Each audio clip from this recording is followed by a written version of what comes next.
No quiero hablar de Avenger, quiero hablar de Rocky. Param, pan, param, pan. Es el chiste más malo que encontramos, ¿no? Rocky se puso una panadería. ¿Para qué? Para pan, para pan. Muy malo. Y uno se inspira en Rocky y dice, ¡oh, Rocky! Y cuando escucha la canción, creo que se llama el ojo del águila, algo así, ¿no? El ojo del tigre, bueno, algún animalito era. El ojo del tigre, ¿no? Chan, chan, chan, chan, chan. Y uno, ¡wow! Ya se hace el Rocky. Y Rocky 1, Rocky 2, Rocky 3, Rocky 4, Rocky 5, Rocky 6, el regreso de Rocky, Rocky inmortal, Rocky por siempre, el abuelo de Rocky. Rocky vuelve pronto. Y son 10.000 películas de Rocky, pero en una de ellas pelea con un morochón llamado Apollo Creed. Y vimos una película que se llama Creed, pero uno podía leer Creed. Es bíblica, aleluya. Es cristiana, gloria. Se llama Creed. Y no, era Creed. Resulta que el morochón que peleó con Rocky, ¿se acuerdan de Apollo Creed? Creo que la primera vez ganó y la segunda vez perdió, después resulta que lo mataron. Pero le había quedado un hijo que quería ser entrenado por Rocky. Y Rocky ya estaba retirado. Y Rocky habla como Franchella, así con la boca torcida, ¿no? Oh, yo no te entrenaré. Oh, no, yo ya estoy retirado. Y le insiste tanto a Rocky que Rocky acepta. Ok, muchacho, yo te entrenaré. Y me encanta en un momento cuando lo para frente a un espejo y le dice, cuando te subas a ese ring, el primer enemigo, el primer contrincante que te encontrarás ahí, eres tú. Y yo me quedé así como, porque dirían los mexicanos, es la neta, güey. Es la verdad. El primer enemigo de uno es uno mismo. Pero nosotros, como cristianos, las hacemos más fácil y siempre le estamos echando la culpa a otro desde el huerto del Edén, ¿no? Nadie se hacía cargo. Adán, ¿qué hiciste, Adán? La mujer que tú me diste. Mujer, ¿qué hiciste? La serpiente que tú creaste. Serpiente que...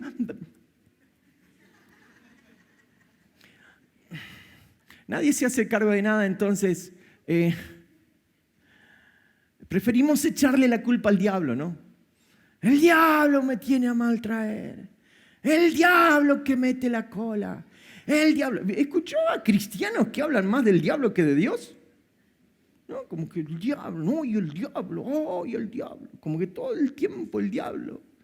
Le dan más la gloria al diablo que a Dios. Y eso es heavy. Y uno empieza con que, ay no, porque el diablo y que se empiezan a mover las cosas en la casa y que el exorcista es un poroto. A ver, el enemigo más grande que tenemos nosotros, entiéndalo, no es el diablo, sino que el enemigo más grande que tenemos cada uno de nosotros lo vemos todos los días en la mañana frente al espejo. Ese es el que no te deja avanzar, el que no te deja crecer, el que te limita. No es el diablo. Pero para nosotros es más fácil sacarnos la culpa y echársela ¿a quién? Al diablo. Si pobre diablo anda ahí dando... No, lo que pasa es que el diablo hizo que yo metiera la pata. Y el diablo mirando así como, yo no hice nada. Fuiste vos solito el que la metiste. Épica frase. Es una palabra nueva que estamos aprendiendo. Épica. En el libro de Romanos, el último versículo del capítulo 6, todo el capítulo 7 y todo el capítulo 8, pero sobre todas las cosas Romanos 7 y Romanos 8, son como dos direcciones diferentes. ¿Vieron que cuando usted va a buscar una dirección, de un lado están los pares y del otro lado están los impares? Alguno recién se está dando cuenta de eso. Dice, ok, de un lado los pares, del otro lado los impares. Romanos 7 es de un lado y Romanos 8 está del otro lado. Son dos direcciones distintas, como si fueran dos direcciones de domicilio donde uno elige vivir. En el mundo escuchamos frases tales como, bueno, la vida es demasiado corta para hacer lo que queremos. Haz lo que quieras. Todo está bien. Haz lo que quieras. Si te autopercibís como te autopercibís, percibite lo que quieras. La vida es demasiado corta. Escuchamos frases como, la vida hay que vivirla como se nos dé la gana. Que nadie te diga cómo vivir tu vida. Frases motivacionales como, cumple tus sueños. Cumple tus sueños. Yo siempre tuve el sueño de... Entonces cumple tus sueños. Y hay veces que venimos a Cristo y algunos te dicen, Cristo va a cumplir tus sueños. Y Cristo no está para cumplir el sueño de nadie. Cristo está para hacerte a su imagen y semejanza. Bueno, alguna que otro amén, gracias. Se escuchan frases como, solo importás vos y que el resto se compre un volante. Se maneje. Solo importás vos. En conclusión, las acciones del ser humano lo condujo a vivir de una manera, y escuche esta palabra porque esta palabra es difícil, antropocéntrica. Yo sé que algún distraído dice, amén, dijo alguno. Antropocéntrico significa que antropo, el hombre, es el centro de todas las cosas. Y todo gira alrededor del hombre. Todo gira alrededor del hombre. Por eso, la palabra de hoy se llama vida o muerte. Tenemos la imagen para ver, vida o muerte. Y son dos lobos que usted ve ahí. Vida o muerte. ¿Trajo su Biblia? ¿Sí? ¡Qué bueno! Gloria a Dios. Si no trae la Biblia cuando viene a la iglesia, ¿qué la lleva cuando va a comprar verdura? No, ¿verdad? La llevo al trabajo, pastor, y la abro en el Salmo 91 para que me bendiga. ¿Veo que hay gente que deja la Biblia en su casa? ¿Tenés alarma? No, no tengo alarma. Mi alarma es la palabra del Señor en el Salmo 91. Y realmente la gente cree que porque tiene la Biblia en el Salmo 91 se le arregla todo. Mirá al de al lado. ¿Será esa persona? No. Bueno, levante su Biblia, por favor. Diga conmigo, esta es mi Biblia. Yo soy todo lo que dice que soy. Yo tengo todo lo que dice que tengo. Yo puedo hacer todo lo que dice que puedo hacer. Esta es mi regla infalible de fe y conducta para mi vida. Declaro mi corazón abierto y mi mente receptiva para escuchar la palabra de Dios, y todo el CFN dice un fuerte. Vamos a ver algunas implicancias de elegir la vida o de elegir la muerte.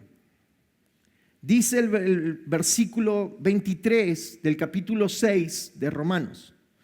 Romanos 6, 23 termina diciendo, porque la paga del pecado es, dígalo fuerte, muerte. Mientras que la dádiva de Dios es, dígalo fuerte, vida eterna. Una vez más pregunto, ¿cuál es la paga del pecado?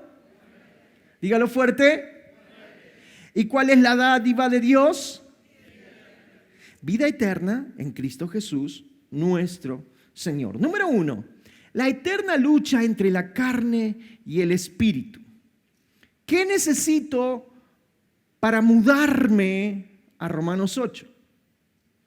Peleo para mudarme definitivamente a Romanos 8, porque la paga del pecado es, mientras que el regalo o dádiva de Dios es vida eterna. Eso es lo que dice la palabra del Señor. Ahora, cuando uno va al original griego, se encuentra con que la palabra paga, la palabra original paga, es la palabra griega opsonión.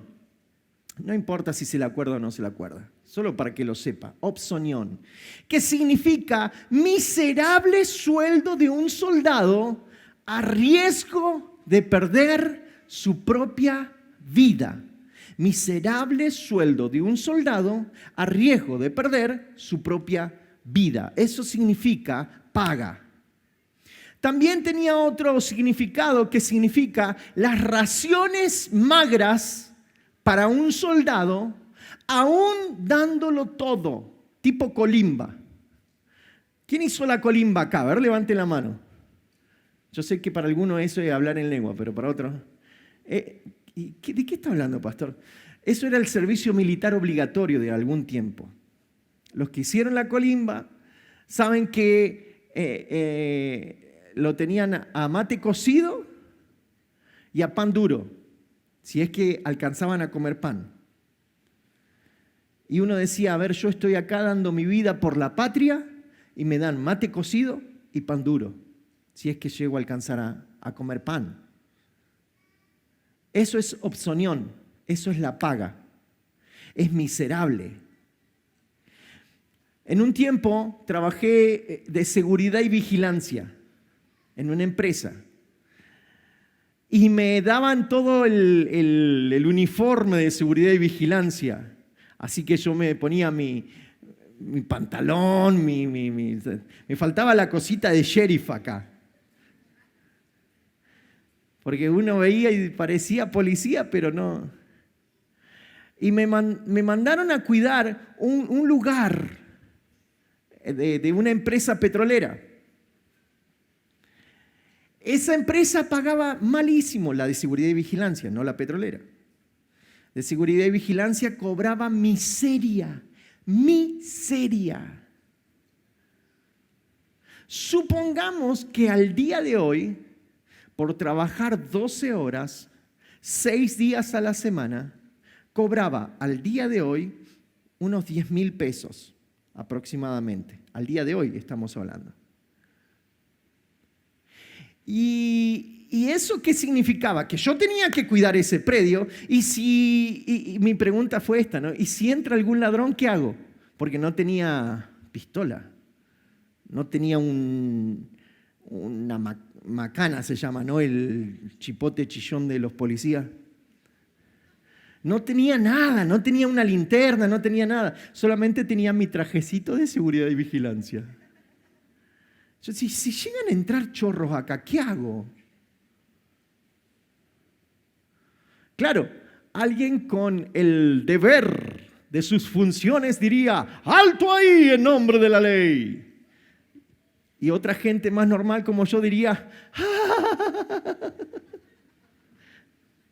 ¡Corre! Una vez, y esto no tiene que ver con lo que voy a decir, ¿no? Pero una vez me dieron la boleta que la empresa de seguridad y vigilancia facturaba por mis servicios. Me lo dio en un sobre, me dice, entregáselo al dueño de la empresa, qué sé yo. Y yo, de curioso, ¿qué hago? Y cuando miro, facturaban, si yo cobraba el día de hoy 10,000 pesos, 12 horas al día, 6 días a la semana, ellos facturaban por mí 120,000 pesos. ¿Sabe qué es eso? Es opsonión.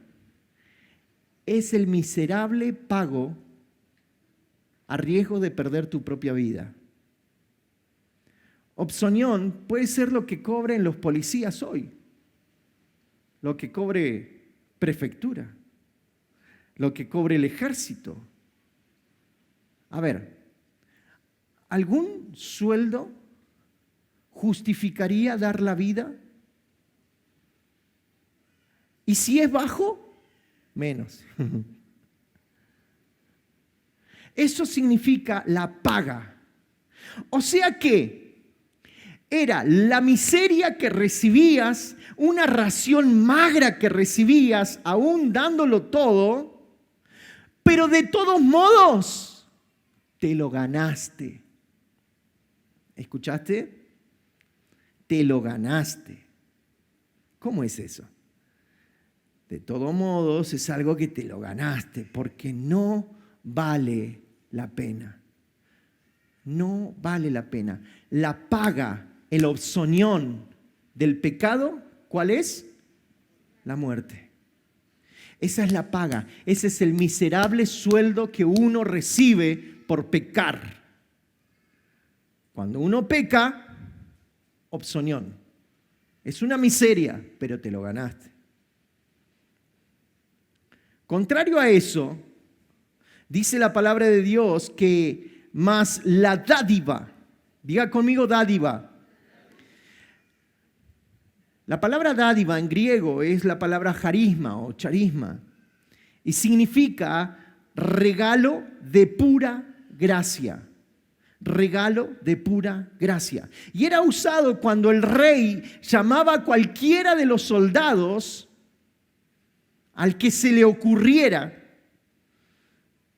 para regalarle lo que jamás ese soldado podría tener en la vida. ¿Escuchó?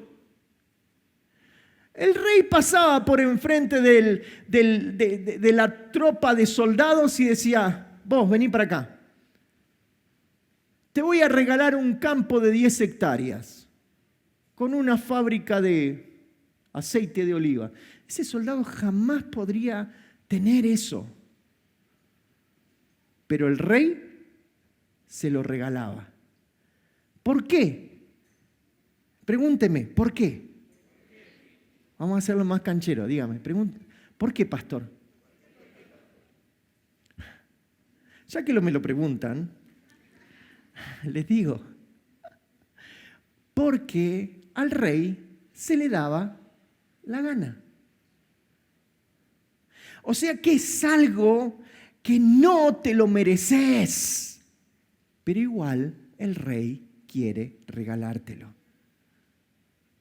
Lo que sí nos merecemos es el opsonión, pero el charisma o el charisma es algo que el Señor te lo da de pura gracia. No te lo mereces. No te lo mereces. Mira al de al lado, decile, no te lo mereces. Decile, no te lo mereces. No es lindo, ¿no? Que te miren y te digan, no te lo mereces. Pero el Señor igual te lo quiere regalar. Que alguien diga amén, por favor. Dale un aplauso al Señor por ese amor inigualable, esa gracia, ese regalo. Señor, no lo merezco, pero igual me lo das. Aleluya. En segundo lugar, Romanos capítulo 7 es una dirección donde yo no quiero vivir, pero he vivido muchas veces. Comienza diciendo, capítulo 7 dice: hermanos, les hablo como a quienes conocen la ley. ¿Acaso no saben que uno está sujeto a la ley solamente en vida? Por ejemplo, escuchen, esto es un ejemplo, ¿ok? El apóstol Pablo dice, por ejemplo. ¿Por qué te hago énfasis en esto? Porque lo que vamos a leer dice: la casada está ligada por ley a su esposo solo mientras éste vive. Pero si su esposo muere, queda libre de la ley que la unía a su esposo. Por eso, si se casa con otro hombre mientras su esposo vive, se le considera adúltera. Pero si muere su esposo, ella queda libre de esa ley y no es adúltera, aunque se case con otro hombre. Y uno dice, pastor, eso tiene que ver con el casamiento, segundo casamiento. Eso. No tiene que ver con el matrimonio. No, es un ejemplo que presenta el apóstol Pablo para que nosotros podamos entender que esta analogía sobre el matrimonio tiene que ver con que primero tiene que haber una muerte para rehacer nuestra vida. ¿Escuchaste? ¿Qué tiene que haber para rehacer la vida? Una muerte. Por eso nosotros decimos que tenemos que aprender a morir a nosotros mismos para rehacer la vida. Si no morimos al pecado, jamás vamos a poder rehacer nuestra vida a través del Espíritu. ¿Me va siguiendo? ¿Sí? Por eso cantamos, quebranta mi corazón, quebranta mi vida, entrego mi voluntad. Bueno, etcétera. Existen leyes en el capítulo 7, desde el versículo 21 en adelante, acerca de la ley. Dice, quiero leerles desde el versículo 7, porque ese versículo 7 en adelante te representa y me representa. Fíjate si no se parece mucho a vos o a mí. Dice, ¿qué concluiremos? ¿Que la ley es pecado? De ninguna manera. Sin embargo, si no fuera por la ley, no me habría dado cuenta de lo que es el pecado. Por ejemplo, nunca habría sabido yo lo que es codiciar si la ley no hubiera dicho, no codicies. Pero el pecado, aprovechando la oportunidad que le proporcionó el mandamiento, despertó en mí toda clase de codicia. Porque aparte de la ley, el pecado está muerto. En otro tiempo yo tenía vida aparte de la ley, pero cuando vino el mandamiento cobró vida el pecado y yo morí. Se me hizo evidente que el mismo mandamiento que debía haberme dado vida me llevó a la muerte. Porque el pecado se aprovechó del mandamiento, me engañó y por medio de él me mató. Concluimos pues que la ley es santa y que el mandamiento es santo, justo y bueno. Pero entonces, ¿lo que es bueno se convirtió en muerte para mí? De ninguna manera. Más bien fue el pecado lo que, valiéndose de lo bueno, me produjo la muerte. Ocurrió así para que el pecado se manifestara claramente, o sea, para que mediante el mandamiento se demostrara lo extremadamente malo que es el pecado. Sabemos en efecto que la ley es, dígalo fuerte, la ley es espiritual, pero yo soy meramente humano y estoy vendido como esclavo al pecado. No entiendo lo que me pasa, pues no hago lo que quiero, sino lo que aborrezco. Ahora bien, si hago lo que no quiero, estoy de acuerdo en que la ley es buena. Pero en ese caso, ya no soy yo quien lo lleva a cabo, sino el pecado que habita en mí. Yo sé que en mí, es decir, en mi naturaleza pecaminosa, nada bueno habita. Aunque deseo hacer lo bueno, no soy capaz de hacerlo. De hecho, no hago el bien que quiero, sino el mal que no quiero. Y si hago lo que no quiero, ya no soy yo quien lo hace, sino el pecado que habita en mí. Es como que, a ver. El pecado es malo, sí, pero ¿sabes qué? Yo peco, pero no lo hago yo, sino el pecado que habita en mí. Otra vez sacándose el lazo de encima, ¿no? Pasa que vivo en Romanos 7. Y acá comienza la serie de leyes. Dice la ley del versículo 21, así que descubro esta ley, que cuando quiero hacer el bien, me acompaña el mal. Porque en lo íntimo de mi ser me deleito en la ley de Dios. Pero me doy cuenta de que en los miembros de mi cuerpo hay otra ley, que es la ley del pecado. El versículo 21 te presenta la primera ley. ¿Saben cuál es la ley? Es la ley del no quiero, pero se me chispoteó. ¿Vieron cómo hace el chavo cuando hace algo que teóricamente no quería hacer y lo enfrentan y él dice, se me chispoteó. Entonces nosotros somos bien claros para esto. Decimos, no, yo no fui el que pecó. Fue el pecado que habita en mí. Yo quiero hacer lo bueno, pero al final termino haciendo siempre lo malo. ¿Hay gente que se está identificando con esto? ¿No parece que te están hablando de vos? Yo quiero, pero no me sale. En lo íntimo de mi ser me deleito en la ley de Dios, pero yo quiero, pero no puedo. Yo quiero hacer el bien y termino haciendo el mal. Realmente yo voy a la casa de fulano para orar, pero termino chismoseando. Eso que no quiero, lo termino haciendo. Wow. La ley del versículo 21 es la ley del no quiero, pero. El versículo 22 dice que hay otra ley. En lo íntimo de mi ser me deleito. ¿En qué ley? ¿En la ley de quién? La ley de Dios. La ley de Dios, esta es la ley de Dios. Mire, ¿está mirando? Esta es la ley de Dios. Y yo sé que muchos de ustedes están diciendo, pastor, sabe que yo no entiendo mucho de lo que está ahí.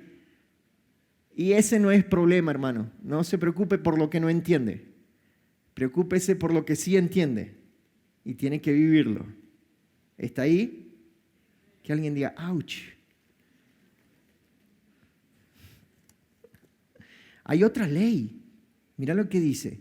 Versículo 23. Pero me doy cuenta de que en los miembros de mi cuerpo hay otra ley, que es la ley del pecado. Y no solamente la ley del pecado, sino que también hay otra ley. Esta ley lucha contra la ley de mi mente y me tiene cautivo. La ley del pecado. ¿Por qué el apóstol Pablo habla tanto del cuerpo? El soma, el cuerpo. Algunos pensamientos gnósticos dicen que en la filosofía de vida somos almas y espíritu en una celda corporal. El soma, el cuerpo. Y respecto a esto, el apóstol Pablo dice que hay una ley de pecado en mi cuerpo. Porque al fin y al cabo, todo lo que tiene que ver con el pecado tiene que ver con mi cuerpo. Pero también hay otra ley, que es la ley de la mente. Tóquese así un poquito la cabeza, por favor. ¿Qué es lo que está pensando? ¿Y qué es lo que ha pensado últimamente? Porque hay veces que el cuerpo hace lo que uno piensa. Bueno, llega un momento que cuando los que jugamos al fútbol se disocia eso, o sea, mi mente me lo paso a todo y mi cuerpo no reacciona.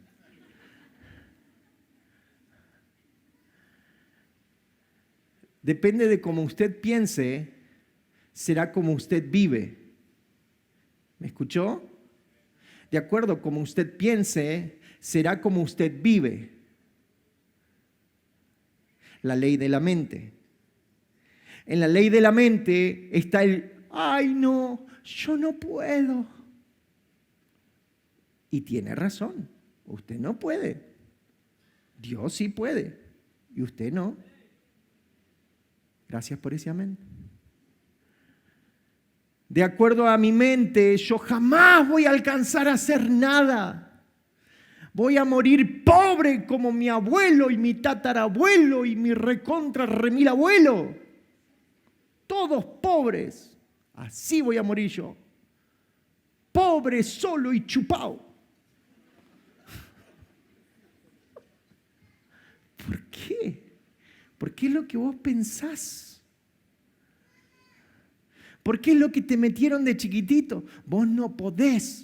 Vos sos un inútil, no vas a alcanzar, no vas a poder. Y eso te machaca, te machaca, te machaca, te machaca. Y de repente vivís de esa manera. Porque es la ley de la mente.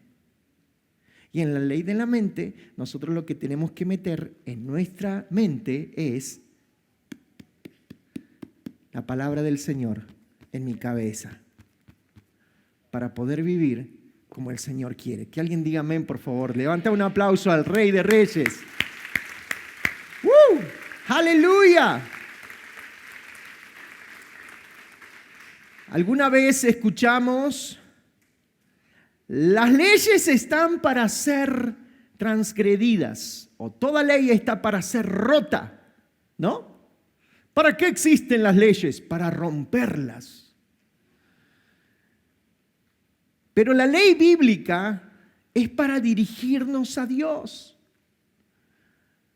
Pero el apóstol Pablo les estaba diciendo a los judíos: hey, muchachos, aunque vos te sepas la ley de tapa a tapa, aunque vos te conozcas la Biblia de tapa a tapa, es imposible vivir toda la ley, porque en alguna vas a fallar.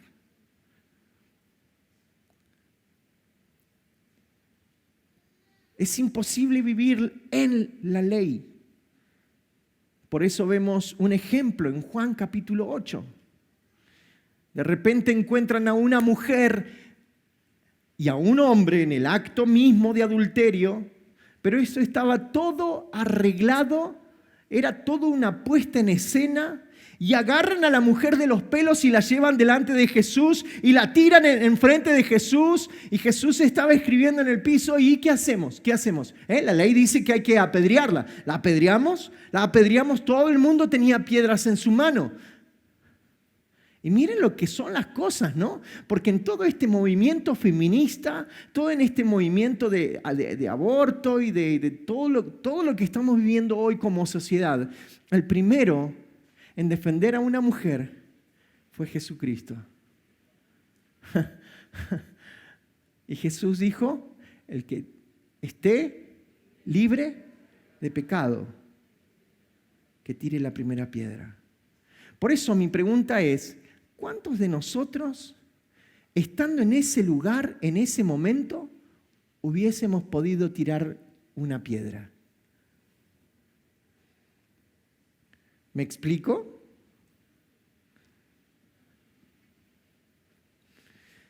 Entonces, todos pasamos por las mismas luchas. Incluso Jesús luchó contra el pecado y Él venció. Y si Jesús venció, nosotros también podemos vencer. Que alguien diga amén, por favor. Que alguien diga gloria a Dios. Vamos, vamos, vamos. Si Él venció, nosotros también podemos vencer. Versículo 24. Y acá necesito a 2 varones, por favor. 2 varones, rápido. Vengan. 2 varones con... 2 varones más bien flaquitos, digamos, ¿no? No es por nada, Raymond, pero es por... No, por favor. Pero necesito a 2 varones atléticos. Bueno. Vamos, vengan, 2 varones. Uy, Dios mío, mirá lo que son los varones. Acá arriba, acá arriba. Versículo 24, ¿lo tiene? Mire lo que dice. ¿Qué dice el versículo 24? La primera expresión dice: soy un pobre miserable, soy un pobre infeliz. ¿Quién me librará de este cuerpo mortal? Soy un miserable, soy un miserable, soy un miserable. El apóstol Pablo se declaraba: soy un miserable.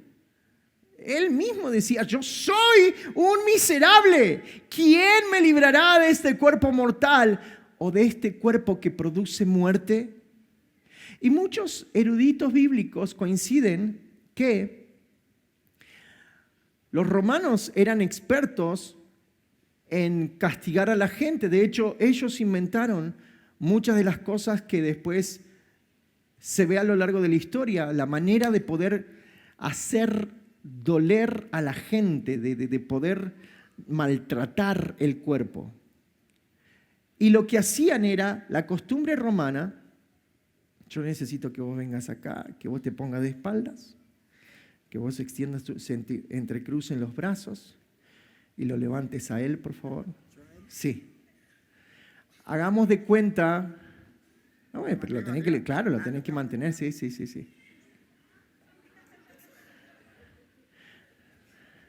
Practicamos. Vamos a hacerla más fácil, bajalo. Subite arriba, a caballito mejor, subite a caballito. Subite a caballito acá. ¿Saben lo que hacían? No te va a caer. La costumbre romana era que si él había matado a él, la costumbre romana era que le ataban el cuerpo, el cadáver de la persona que había matado, se lo ataban a él. Camina por favor para allá y para allá. Se lo ataban. De tal manera que no se lo podía sacar de encima, no se lo podía sacar de la espalda. Se lo ataban de tal manera que era imposible sacárselo de la espalda. Y como la persona de arriba estaba muerta y comenzaba a pudrirse, esa pudredumbre se le pasaba al cuerpo que estaba sano y terminaba muriendo por la misma pudredumbre del cuerpo muerto. Gracias, chicos. Pueden volver a su lugar. Un aplauso para ellos, puede ser. Gracias. Transpiraron un poco. ¿Saben? Eso, escuche por favor, eso es exactamente lo que hace el pecado. El pecado comienza atándote en la espalda y quizás una pequeña pudredumbre, pero que te comienza a afectar y te comienza a afectar. Y lo que empezó como algo chiquitito, se empezó a hacer más grande y más grande y más grande y más grande hasta que moriste. La expresión del apóstol Pablo es: miserable de mí, ¿quién me librará de este cuerpo de muerte? Podría estar relacionado, como muchos eruditos bíblicos dicen, a esa costumbre que tenían los romanos de atarle el cuerpo muerto a la persona. ¡Wow! Así es el pecado. Comienza como un juego y luego te comienza a pudrir. No le des ni un milímetro al pecado. ¿Me estás escuchando? No le des ni un milímetro, ni una centésima de milímetro, ni un micrón le des al pecado. Porque si no, tarde o temprano, te comenzará a pudrir. Que alguien diga amén, por favor. Levanta tu mano derecha ahí donde estás y decí conmigo: Señor, ayúdame a evitar el pecado. Este cuerpo mortal, este cuerpo que nosotros tenemos, es el mismo cuerpo que tenía Jesús acá en la tierra. Por eso dice la Biblia que después de 40 días y 40 noches de ayunar, le agarró ¿qué? Hambre. Jesús luchó las mismas luchas que vos tenés. Jesús pasó por las mismas circunstancias que vos pasás. Por eso dice Hebreos capítulo 4 que tenemos un sumo sacerdote que no puede compadecerse de nuestras necesidades. No tenemos un sumo sacerdote que no pueda compadecerse de nuestras necesidades, sino que tenemos a uno que fue tentado en todo, pero sin pecado. Jesucristo fue tentado en todo, pero Él no pecó. Entonces, una vez más, Romanos 7, yo no quiero vivir ahí. Yo creo que a veces el pecado se mimetiza. Eso, mimetiza. Se hace una especie de esos perritos golden de los labradores, que son chiquititos y son hermosos y son esponjosos, que a uno le da ganas de agarrarlo y que después se convierte en un monstruo. Así es el pecado. Por eso es tan importante que no le demos ni un milímetro. Número 3 y último, nuestra victoria más grande, amados hermanos, amada iglesia, CFN, nuestra victoria más grande, ¿sabe cuál es? Es mudarnos a Romanos 8. Que alguien diga amén, por favor. Romanos 8, capítulo 8, versículo 1. Por lo tanto, ya no hay ninguna condenación para los que están unidos. ¿A quién? ¿A quién? Los que están unidos ¿a quién? ¿Al cuerpo de pecado que me pudre? No, sino ¿a quién? A Cristo Jesús. No hay condenación para los que están unidos a Cristo Jesús. ¿Se da cuenta? No tenemos condenación. La palabra condenación en griego es katakrima. Significa que es una sentencia adversa, una sentencia pronunciada, la condena con una sugerencia de castigo, y ese castigo es la muerte. Condenación. Para aquel que está en pecado, condenado a muerte. Los requisitos para no recibir la condenación, ¿saben cuál es? Es mudarte, cambiar de dirección, salir de Romanos 7 y mudarte a Romanos 8. ¿Que alguien diga amén? ¿Estamos de mudanza? Amén. Dejar de vivir y satisfacer mis deseos carnales y comenzar a vivir en el Espíritu. Porque los carnales recibirán condenación. Dice capítulo 8, versículo 5, lea conmigo. Los que viven conforme a la naturaleza pecaminosa, ¿qué hacen? Fijan la mente en los deseos de tal naturaleza. En cambio, los que viven conforme al Espíritu, fijan la mente en los deseos del Espíritu. Entonces, no vivamos en nuestra naturaleza pecaminosa, sino que cambiemos nuestra naturaleza por la naturaleza del Espíritu. Vivir conforme al Espíritu. Ahora, los espirituales vamos a recibir vida eterna, porque dice la palabra del Señor, en cambio los que viven conforme al Espíritu fijan la mente en los deseos del Espíritu. Por eso dice el versículo 6, la mentalidad pecaminosa es, dígalo fuerte, la mentalidad pecaminosa ¿qué es? Dígalo otra vez, dígalo otra vez. Mientras que la mentalidad que proviene del Espíritu es vida y paz. Vida y paz. Por eso Romanos 6, capítulo 8, versículo 6, dice que recibiremos vida y paz. Vida y paz. Vida y paz. Entonces muchos estarán pensando, ¿por qué no tengo paz? ¿Será que estás viviendo en la carne? ¿Será que si querés paz tendrías que mudarte a Romanos 8? Hay gente que vive sin paz.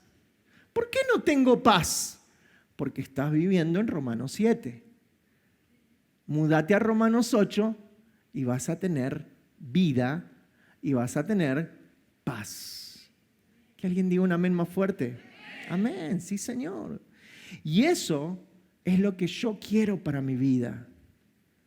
Amados, ¿es fácil? Ah, bueno, listo, ya salgo de Romanos 7, me mudo a Romanos 8, listo, ya está. No, no es fácil, porque si fuera fácil todo el mundo sería recontra espiritual. Y no es así. Es algo de todos los días. Todos los días tenemos que luchar contra la carne. Todos los días tengo que pelear contra la carne y comenzar a vivir en el Espíritu. Y ahora, toda mi vida viví como se me dio la gana. Y ahora debo vivir como Dios quiere. En realidad, vos elegís. Vos, si querés, te quedás en Romanos 7, o si querés, tomás la decisión de mudarte a Romanos 8. Es una lucha diaria. Pero ¿sabe qué? Se puede. Se puede. Se puede. Se puede en el nombre de Jesús. Yo lucho contra eso. Lucha contra eso también de decir, ay, pero yo quiero hacer esto que a mi carne le gusta, pero no me gusta hacer lo que hace el Espíritu, porque el Espíritu, ay, como que no. Hey, llegará un momento que para el espiritual todo es espiritual y para el carnal todo es carnal. Entonces no le estoy diciendo, ay pastor, ¿qué querés que esté 24 horas al día arrodillado sobre vidrio picado? No. Porque para el espiritual todo es espiritual. Suelo preguntar en el Instituto Bíblico, ¿irse de vacaciones es espiritual o carnal? Y todo el mundo dice, nadie quiere decir nada. Para el espiritual es espiritual. Y para el carnal es carnal. No se trata de lo que hago o no hago, sino se trata de dónde estoy parado. Y si yo estoy en Romanos 7, todo va a ser carnal. Pero si yo estoy en Romanos 8, todo va a ser espiritual. Que alguien diga amén, por favor. Yo no sé si estarás luchando o cómo estará tu lucha respecto a esto. Quizás alguno estará diciendo, pero pastor, ¿sabes cómo me cuesta a mí? ¿Sabes lo que me cuesta esto? ¿Sabes? Sí sé. Cuesta. Por eso esto es solo para valientes, para gente que se decide, para gente que dice, yo voy a seguir adelante, yo voy a pelear, yo me voy a mudar a Romanos 8 en el nombre de Jesús. ¿Habrá alguien en este lugar que dice, yo quiero mudarme? Ya, por favor, ya me quiero mudar a Romanos 8. Eso implica morir a uno mismo. Implica comenzar a soñar los sueños de Dios. Implica dejar de ser yo el ombligo del mundo y comenzar a ser Jesús el centro de todas las cosas. Pónganse de pie, por favor. Señor, te damos la gloria. Bendecimos tu nombre. No hay nadie como tú, Señor. No hay nadie como tú. Levante sus manos al cielo, levante sus manos al cielo. Oh, Ramamanda Rabashaya Kataramamanda Rabasayana. Gracias, Señor. Gracias, Jesús. Gracias, Jesús. Gracias, Jesús. Gracias, Jesús. ¿Querés mudarte hoy? ¿Querés mudarte a Romanos 8? Hoy elegís, como dice Deuteronomio 28, hoy pongo delante de ti la vida y la muerte. Elegí. Hoy podés elegir.